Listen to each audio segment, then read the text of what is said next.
अधूरी कहानी। गांव के पास एक अजीब हवेली थी। इस हवेली के बारे में गांव के लोग कई किस्से बनाते थे। कहा जाता था कि उस हवेली में एक अधूरी कहानी छिपी है जो किसी को नहीं पता था। रोहित और सुमित, दो युवक, ने अपनी जिज्ञासा को मिटाने के लिए हवेली में प्रवेश किया। जब वे अंदर गए तो वे अंधेरे में एक पुरानी तस्वीर पाई। तस्वीर में एक सुंदर औरत और एक बच्चा था, लेकिन तस्वीर का एक हिस्सा कट गया था। सुमित ने कहा, क्या होगा इस तस्वीर का अधूरा हिस्सा? लेकिन रोहित ने इसे ध्यान में नहीं लिया। वे आगे बढ़े और एक और कमरे में पहुंचे जहां पुरानी किताबें और हस्तलिखित पत्र थे। रोहित और सुमित ने एक पत्र पढ़ा जिसमें लिखा था, जो भी इस कमरे में आए उसको इस सच्चाई का सामना करना पड़ेगा कि इस हवेली में क्या हुआ था। जैसे ही वे पत्र को पढ़ते हुए थे, एक अजीब सी आवाज सुनाई दी, बच गए तुम, लेकिन तुम अभी भी सुरक्षित नहीं हो। सुमित और रोहित दर्दनाक आवाज सुनकर भागने लगे।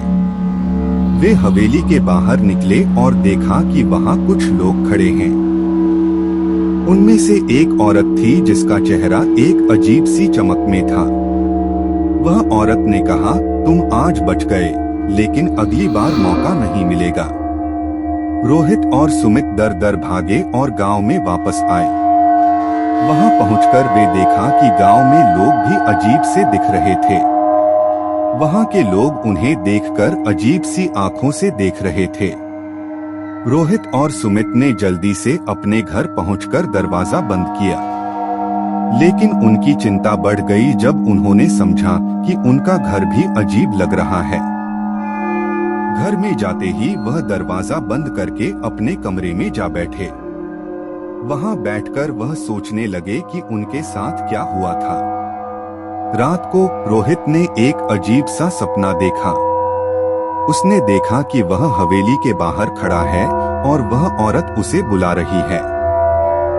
वह औरत ने रोहित को बताया कि वह और उसका दोस्त सुमित हवेली के पुराने रहस्य को हल कर सकते हैं। सुबह उठकर रोहित ने देखा कि सुमित भी उसी औरत को देख रहा है। वह औरत ने उन्हें एक पुराने पत्थर पर कुछ शब्द लिखने के लिए कहा। जब वे शब्द लिख दिए तो औरत ने कहा कि अब तुम इस हवेली के रहस्य के मालिक हो।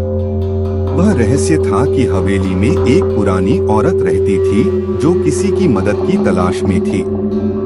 वह औरत उन दोनों को अपने साथ ले जाकर हवेली में एक और रहस्य को सुलझाया। उस रहस्य को सुलझाने के बाद वह औरत और उसका बच्चा आत्मा शांति पा गए।